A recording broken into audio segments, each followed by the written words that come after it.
Hello friends, कैसे हैं आप सभी लोग। आई होप आप सभी अच्छे होंगे। एक बार फिर से वेलकम है आप सभी का दीपा एकेडमी पर। मैं हूं दीपा। आज मैं फिर से आप सभी के लिए एक मोस्ट इंपॉर्टेंट क्लास लेकर आ गई हूं, तो जल्दी से आप सभी जुड़ जाइए दीपा एकेडमी से। फिर शुरू करेंगे हम आज की क्लास। तो हम करते हैं इस क्लास में बीएड फर्स्ट ईयर की तैयारी, जिसका सेशन है 2025 से 27।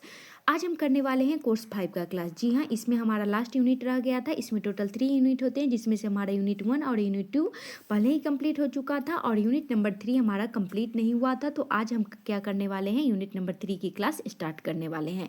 आज हमारा कोर्स 5 का क्लास नंबर 12 है और कोर्स 5 जिसका नाम है अंडरस्टैंडिंग डिसिप्लिन एंड सब्जेक्ट, अनुशासन और पेशियों की समझ। और ये सभी यूनिवर्सिटी के लिए इंपॉर्टेंट होने वाला है। जी हाँ, अगर आप बिहार की किसी भी यूनिवर्सिटी से हैं तो ये क्लास आपके लिए बहुत ही महत्वपूर्ण होने वाला है। अगर आप लोग अदर स्टेट से हैं तो एक बार सिलेबस जरूर मिला लीजिएगा। अगर आपके सिलेबस का हिस्सा है अंडरस्टैंडिंग डिसिप्लिन एंड सब्जेक्ट, तो आप लोग भी इस क्लास को कंटिन्यू देख सकते हैं। तो चलिए बिना देरी किए हम क्लास में आगे बढ़ते हैं। तो आ चुका है आज का क्वेश्चन आप लोगों के स्क्रीन पे। तो चलिए देख लेते हैं कोर्स 5 जिसका नाम है under standing discipline and subject, unit number 3। आज हमारा यूनिट नंबर का पहला क्वेश्चन है। तो क्वेश्चन क्या है, अंतः विषयक विषयों से आप क्या समझते हैं। अंतः विषयक विषय के सामान्य उद्देश्य का वर्णन करें। तो आज हम पढ़ने वाले हैं अंतः विषयक क्या होता है और इसके सामान्य उद्देश्य को हम क्या करेंगे, डिटेल से पढ़ेंगे। उससे पहले प्लीज़ आप सभी से काइंडली रिक्वेस्ट है कि आप सभी लोग क्लास को लाइक कर दीजिए, शेयर कर दीजिए और चैनल को सब्सक्राइब करके बेल आइकन प्रेस कर लीजिएगा। तो सबसे पहले हम क्या करेंगे, इसका ऊपर हेडिंग डालेंगे परिचय का, क्योंकि हम किसी भी बीएड के किसी भी क्वेश्चन का आंसर लिखना कहाँ से स्टार्ट करते हैं, उसके इंट्रोडक्शन, प्रस्तावना या फिर उसकी अवधारणा, भूमिका से स्टार्ट करते हैं। तो सबसे पहले हम इसका परिचय देख लेते हैं। परिचय में क्या है, आधुनिक शिक्षा केवल अलग अलग विषयों तक सीमित नहीं रह गई है। आज के जटिल सामाजिक, वैज्ञानिक और नैतिक समस्याओं को समझने के लिए विभिन्न विषयों को ज्ञान को क्या करना है, आपस में जोड़ना आवश्यक हो गया है। इसी आवश्यकता को अंतर विषयक अध्ययन की अवधारणा को जन्म दिया है। तो अब आप लोगों को अंतर विषय समझ में आ गया होगा। अंतर विषय क्या है, बहुत सारे सब्जेक्ट को एक साथ जोड़ना। आधुनिक शिक्षा में क्या है, केवल अलग अलग विषयों तक सीमित नहीं रह गई है। क्या है, आज के जटिल सामाजिक, वैज्ञानिक और नैतिक समस्याओं को समझने के लिए विभिन्न विषयों के ज्ञान को आपस में जोड़ना आवश्यक हो गया है। तो इसी आवश्यकता को हम क्या कहते हैं, अंतर विषयक अध्ययन की अवधारणा को जन्म दिया है और यही आपका अंतर विषय हो जाता है। तो विद्यालय शिक्षा में जब एक विषय को ज्ञान दूसरे विषय से जोड़कर पढ़ाया जाता है तो विद्यार्थी की समझ गहरी होती है और वे ज्ञान को वास्तविक जीवन से जोड़ पाते हैं। क्या है, अवधारणा को जन्म देता है। कौन सा, जब हम एक सब्जेक्ट से दूसरे सब्जेक्ट में उसको क्या करते हैं, संबंध बनाते हैं। तो विद्यालय शिक्षा में जब एक विषय का ज्ञान दूसरे ज्ञान से जोड़कर पढ़ाया जाता है तो विद्यार्थी की समझ गहरी होती है और वे ज्ञान को वास्तविक जीवन से क्या करते हैं, जोड़ पाते हैं। आगे देख लेते हैं। आगे हमारा ये इंट्रोडक्शन खत्म हो चुका है। अब हम इसके डेफिनेशन को लिखने और पढ़ने वाले हैं। तो अंतः विषय की परिभाषा को हम क्या करने वाले हैं, अब पढ़ने और समझने वाले हैं। तो ठीक ऐसे ही आप लोगों को एग्जाम में भी हेडिंग डालकर ही लिखना स्टार्ट करना है और हर एक क्वेश्चन से 2-3 परिभाषा आप लोग जरूर से याद करके जाइएगा, क्योंकि अगर आप लोग एक से ज़्यादा परिभाषा लिखते हैं तो आप लोगों को अच्छा मार्क्स आएगा। तो कोशिश कीजिएगा कि हर एक क्वेश्चन में आप लोग 2 परिभाषा लिखिएगा। तो अंतर विषय की परिभाषा देख लेते हैं। तो अंतर विषयक विषय वह अध्ययन पद्धति है जिसमें 2 या 2 से अधिक विषयों के ज्ञान, अवधारणाओं, विधियों और दृष्टिकोणों को एक साथ समन्वित रूप में प्रस्तुत किया जाता है ताकि किसी समस्या विषय को समग्र रूप से समझा जा सके। तो अंतर विषयक विषय क्या है, वह अध्ययन पद्धति है जिसमें 2 या 2 से अधिक विषयों को क्या किया जाता है, उसके ज्ञान, उसके अवधारणाओं यानी कि कॉन्सेप्ट, उसके मेथड और दृष्टिकोणों को एक साथ समन्वित यानी कि जोड़ने के बाद रूप में जो प्रस्तुत किया जाता है ताकि किसी समस्या या विषय को समग्र रूप से समझा जा सके। तो उसे हम क्या कहते हैं, अंतर विषयक विषय की परिभाषा कहलाता है, या फिर उसका अर्थ समझ लीजिए। तो यही आपका अंतर विषयक विषय हो जाता है। आगे बढ़ते हैं हम क्लास में। आगे हम देखने वाले हैं विद्वानों की परिभाषाएं। अब इस अंतर विषय की विद्वानों द्वारा, फ्लेशवर्ड द्वारा क्या उन्होंने परिभाषा दी है तो उसके बारे में देख लेते हैं। तो सबसे पहले क्या है, जेपी मिलर के अनुसार इन्होंने क्या बोला है, अंतर विषयक अध्ययन वह प्रक्रिया है जिसमें विभिन्न विषयों के ज्ञान को जोड़कर एक व्यापक और समग्र दृष्टिकोण विकसित किया जाता है। अगर हम जेपी मिलर के अनुसार अंतर विषय की परिभाषा देखें तो क्या हो जाएगा, अंतर विषयक वह अध्ययन प्रक्रिया है जिसमें क्या है, विभिन्न विषयों के ज्ञान को जोड़कर एक व्यापक और समग्र दृष्टिकोण विकसित किया जाता है। उसे ही हम क्या कहते हैं, अंतर विषयक विषय कहते हैं। दूसरा है ब्रूनर के अनुसार, इन्होंने क्या बोला है, ज्ञान को अलग अलग खानों में बांटने के बजाय जब विषयों के आपस में जोड़कर पढ़ाया जाता है तब वास्तविक अधिगम संभव होता है। ब्रूनर ने क्या बोला है, ज्ञान को अगर हम अलग अलग खानों में उसको क्या करेंगे, हम अलग अलग भाग में टुकड़ों में बांटने के बजाय हम क्या करेंगे, जब विषयों को आपस में जोड़कर पढ़ाया जाता है तब क्या होता है, वास्तविक अधिगम संभव होता है। तो ये हमारा परिभाषा था।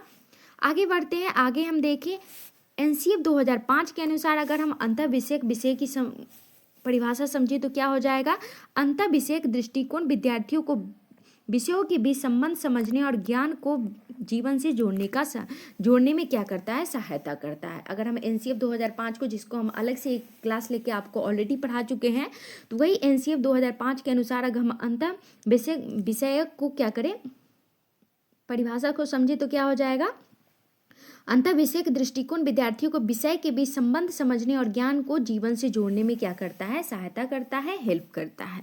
तो ये हमारा परिभाषा था। इसमें आप लोग देखे होंगे 2 मनोवैज्ञानिक विद्वानों के द्वारा और एक एनसीएफ के द्वारा। एनसीएफ ने क्या बोला है इसके बारे में, तो यहाँ पे 3 परिभाषा लिखी हुई है। तो आप लोग भी कोशिश कीजिएगा कि 1 से ज़्यादा परिभाषा के क्या करें, एग्जाम में हर एक क्वेश्चन के आंसर में लिखें। तो चलिए आगे बढ़ते हैं। उससे पहले प्लीज़ सभी लोग क्लास को लाइक करते रहिएगा, शेयर करते रहिएगा और चैनल को सब्सक्राइब जरूर से कर दीजिएगा। आप सभी से काइंडली रिक्वेस्ट है, आप सभी को पता है कि चैनल नया है तो आप लोगों का ज़्यादा से ज़्यादा सपोर्ट चाहिए। और आप लोगों को पूरा सिलेबस, हम बोले थे कि बीएड फर्स्ट ईयर का पूरा सिलेबस कवर करवाएंगे।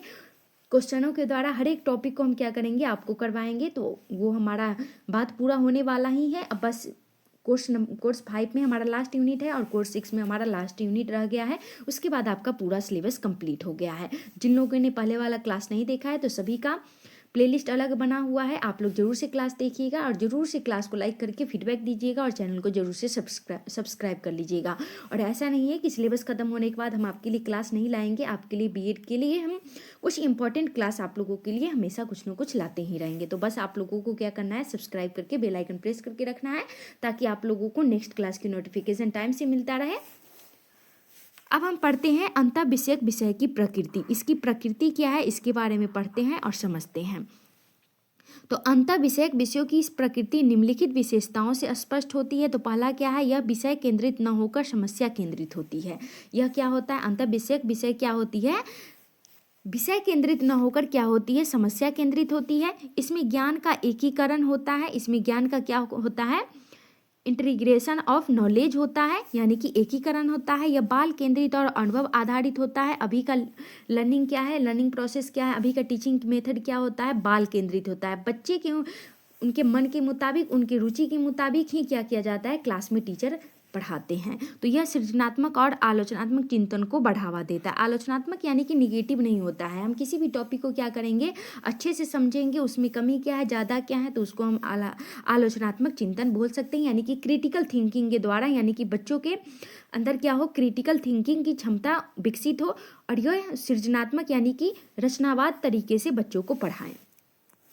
आगे देख लेते हैं। आगे आपका डायग्राम आ चुका है। तो डायग्राम आप लोगों को क्या हम बोलते हैं कि हर एक क्वेश्चन के आंसर में आप लोगों को कंपलसरी रूप से बनाना ही है। तो विज्ञान क्या है, विज्ञान, गणित, भाषा, ये सारे सब्जेक्ट क्या है, एक दूसरे से जुड़े हुए हैं। भाषा के बिना हम गणित पढ़ा सकते हैं, बिल्कुल भी नहीं। भाषा के बिना हम साइंस पढ़ा सकते हैं, बिल्कुल भी नहीं। और ये सब कुछ मिलकर क्या होता है, यहाँ पे आप लोगों का अंतः विषय का अध्ययन किया जाता है और इसी से सामाजिक विज्ञान का उत्पन्न होता है। तो ये हमारा छोटा सा डायग्राम है, इसी से आप लोगों को अंतः विषय का के बारे में समझाया गया है। क्योंकि यहाँ पे क्या दर्शाया गया है कि हर एक सब्जेक्ट जो है एक दूसरे से जुड़ा हुआ है, चाहे वो विज्ञान हो, गणित हो, भाषा हो और फिर सामाजिक विज्ञान ही क्यों ना हो, ये सारे सब्जेक्ट क्या हैं, एक दूसरे से संबंध स्थापित करते हैं। आगे बढ़ते हैं। आगे हम पढ़ते हैं अंतर विषय विषयों की सामान्य उद्देश्य। अब इसके हम सामान्य उद्देश्य को पढ़ने और समझने वाले। उससे पहले आप सभी को एक चीज़ बता रहे हैं। अभी फर्स्ट ईयर जो न्यू ईयर आने वाला है उसका ऑफर चल रहा है। तो क्या ऑफर है, इसको एक बार आप लोग जरूर देख लीजिए। तो अभी ऑफर चल रहा है, ओनली 99 रुपीज़ में आप लोगों को पूरे सिलेबस का नोट्स मिल रहा है। जी हाँ, जिसका सेशन है 2025 से 27 बीएड फर्स्ट ईयर का पूरा सिलेबस का नोट्स ओनली 99 रुपीज़ में आप लोगों को मिल रहा है। तो आप लोग जरूर से इसको परचेज कर लीजिए क्योंकि ये लास्ट ऑफर होने वाला है अब। तो इसके लिए क्या करना पड़ेगा आप लोगों को, तो टेलीग्राम चैनल को ज्वाइन करना पड़ेगा। जी हाँ, टेलीग्राम चैनल को ज्वाइन करना पड़ेगा। इसका लिंक इसी वीडियो के डिस्क्रिप्शन बॉक्स में और कमेंट के सबसे ऊपर भी दिख रहा होगा, तो वहाँ पर क्लिक करके आप लोग जरूर से फॉलो कर लीजिएगा। और हम टेलीग्राम पर क्या करते हैं, आप लोगों को सीटेट से रिलेटेड क्वेश्चन का क्यूज भी करवाते हैं, साथ में आप लोगों को डेली पेपर का कटिंग भी डाल देते हैं जो भी, ताकि आप लोगों को जो भी इम्पोर्टेंट न्यूज हो आप लोगों को मिल जाए, क्योंकि न्यूज भी पढ़ना बहुत ही इंपॉर्टेंट होता है और एक जरिया है मुझसे जुड़ने का। तो अगर आपके मन में कुछ भी सवाल हो तो वहाँ पे मैसेज करके भी आप लोग पूछ सकते हैं। क्लास से रिलेटेड हो, ईपीसी से रिलेटेड हो, असाइनमेंट से, लेसन प्लान से या फिर ऑब्जर्वेशन फाइल बनाने से, कुछ भी आपको हेल्प चाहिए तो वहाँ पे मैसेज करके आप लोग पूछ सकते हैं। रिप्लाई आप लोगों को जरूर मिलेगा। तो चलिए हम अंतर विषयक विषयों की सामान्य उद्देश्य के बारे में पढ़ते हैं और समझते हैं। तो पहला क्या है, ज्ञान का समन्वय करना। अंतर विषयक अध्ययन का प्रमुख उद्देश्य विभिन्न विषयों के ज्ञान को जोड़कर एक समग्र समझ विकसित करना है। इससे विद्यार्थी विषय को अलग अलग देखकर एक इकाई के रूप में समझते हैं।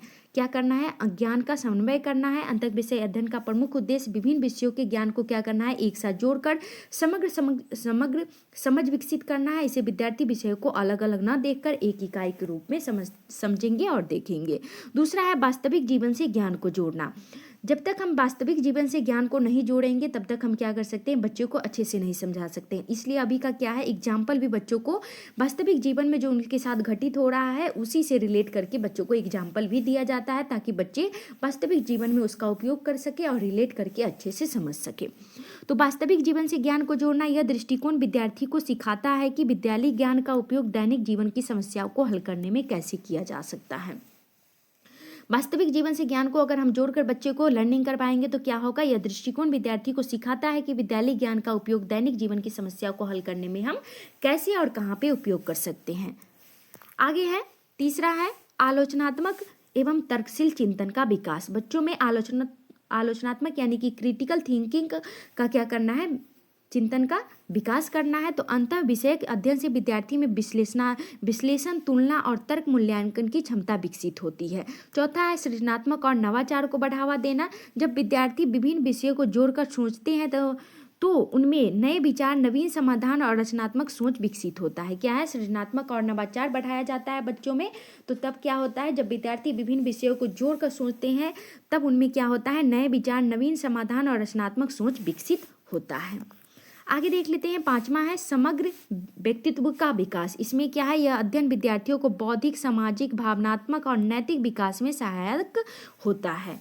अगर हम समग्र विकास की बात करें, समग्र विकास में क्या होता है, बच्चे की मानसिक के साथ साथ शारीरिक और उनका संवेगात्मक यानी कि उनका इमोशन भी आ जाता है समग्र विकास में। तो यह अध्ययन विद्यार्थियों को क्या करता है, बौद्धिक, सामाजिक, भावनात्मक और नैतिक विकास में भी सहायक होता है। नेक्स्ट है समस्या समाधान क्षमता का विकास करता है। आज की अधिकांश समस्याएं बहुआयामी होती है।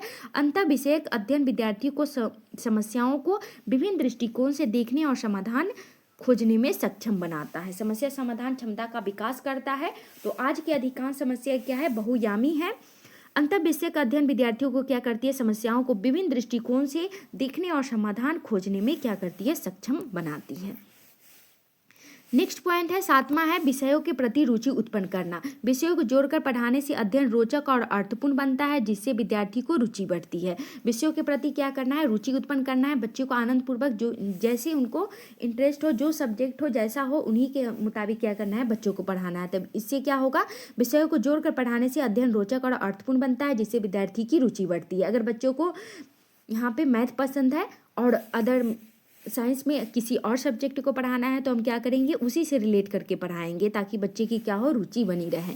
नेक्स्ट आठवां पॉइंट है लोकतांत्रिक एवं सामाजिक मूल्यों का विकास करना। यह अध्ययन सहयोग, संहिता, आपसी समझ और सामाजिक जिम्मेदारी जैसे मूल्यों को विकसित करता है। लोकतांत्रिक एवं सामाजिक मूल्यों का विकास होता है। इससे क्या होता है, इसको अध्ययन कराने से होगा क्या, बच्चों में सहयोगात्मक भावना उत्पन्न होगी, सहिष्णुता आएगी, आपसी समझ और सामाजिक जिम्मेदारी जैसे मूल्यों का विकास होगा। तभी वो आगे चलकर क्या होगा, एक अच्छे नागरिक बन पाएंगे। आगे हम देखते हैं, आगे हम पढ़ने वाले अंतर विषयक विषयों की शैक्षिक महत्व। अब हम इसका शैक्षिक महत्व क्या है इसके बारे में देख लेते हैं। तो यह रटन शिक्षा के स्थान पर समझ आधारित शिक्षा को बढ़ावा देता है।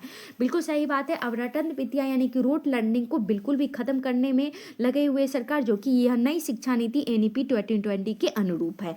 NEP 2020 को अगर आप लोग पढ़िएगा तो उसमें जो रूट लर्निंग है उसको बिल्कुल जड़ से खत्म करने की कोशिश की जा रही है। अब किस पे आधारित शिक्षण कराना है, तो समझ के आधारित पर कराना है।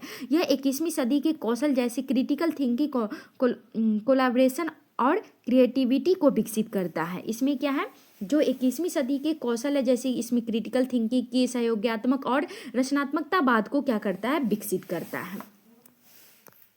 आगे हमारा निष्कर्ष आ चुका है, यानी कि हम क्लास में अंत में आ चुके हैं। तो प्लीज़ आप सभी से काइंडली रिक्वेस्ट है कि क्लास छोड़ने से पहले आप सभी लोग क्लास को लाइक कर दीजिएगा, शेयर कर दीजिएगा और चैनल को सब्सक्राइब करके बेल आइकन प्रेस कर लीजिएगा और 15 से 20 सेकंड टाइम निकालकर आप लोग क्लास के बारे में फीडबैक जरूर दीजिएगा।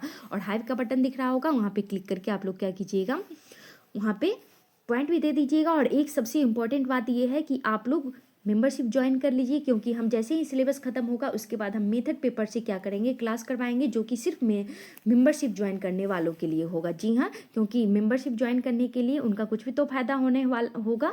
जो बच्चे मेंबरशिप ऑलरेडी ज्वाइन करके रखे हैं, अगर उनके लिए हम अलग से कुछ क्लास नहीं लाएंगे तो फिर उनको मेंबरशिप ज्वाइन करने का क्या ही फ़ायदा होने वाला है। तो इसलिए हम सोचे हैं कि मेथड पेपर से हर एक सब्जेक्ट का हम क्या करेंगे, इंपॉर्टेंट क्वेश्चन, और साथ में होगा तो उनको हम नोट्स भी अवेलेबल करवाएंगे, सिर्फ उनको जिन्होंने YT चैनल पर मेंबरशिप ज्वाइन किया है। तो चलिए हम निष्कर्ष को देख लेते हैं। तो अंततः कहा जा सकता है कि अंतर विषय आधुनिक शिक्षा की अनिवार्य आवश्यकता है। यह न केवल ज्ञान के दायरे को विस्तृत करते हैं बल्कि विद्यार्थियों को जीवन उपयोगी, व्यवहारिक और मूल्य परक शिक्षा प्रदान करते हैं। अंततः कहा जा सकता है कि अंतक विषय क्या है, आधुनिक शिक्षा की अनिवार्य आवश्यकता है। यह न केवल ज्ञान के दायरे को विस्तृत करते हैं बल्कि विद्यार्थियों को जीवन उपयोगी, व्यवहारिक और मूल्यपरक शिक्षा प्रदान करते हैं। आज के बदलते सामाजिक वैज्ञानिक परिवेश में अंतः वैश्विक अध्ययन ही वह माध्यम है जो शिक्षा को सार्थक, जीवंत और प्रभावशाली बनाता है। इसमें क्या है, आज के बदलते सामाजिक वैज्ञानिक परिवेश में क्या है, अंतर्वैश्विक अध्ययन ही वह माध्यम है जो शिक्षा को क्या करेगा, सार्थक, जीवंत और प्रभावशाली बनाएगा। तो इसी के साथ आज का क्लास हमारा खत्म हुआ। क्लास और कंटेंट कैसा लगा आप लोग जरूर बताइएगा, और साथ में जो ये 99 का ऑफर चल रहा है इसका लाभ जरूर से उठाइएगा। सिर्फ ओनली 99 रुपीज़ में आप लोगों को पूरे सिलेबस का नोट्स मिल जाएगा। तो इसके लिए आप लोग टेलीग्राम चैनल को जरूर से फॉलो कर लीजिएगा। उसका लिंक इसी वीडियो के डिस्क्रिप्शन बॉक्स में और कमेंट के सबसे ऊपर दिख जाएगा।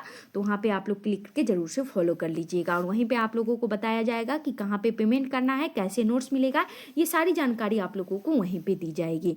तो आज के लिए बस इतना ही। क्लास के अंत तक बने रहने के लिए thank you so much. Class और कंटेंट अच्छा लगे तो लाइक कीजिए, शेयर कीजिए, चैनल को सब्सक्राइब करके फीडबैक जरूर दीजिएगा। तो मिलते हैं नेक्स्ट क्लास में। जय हिंद, जय भारत।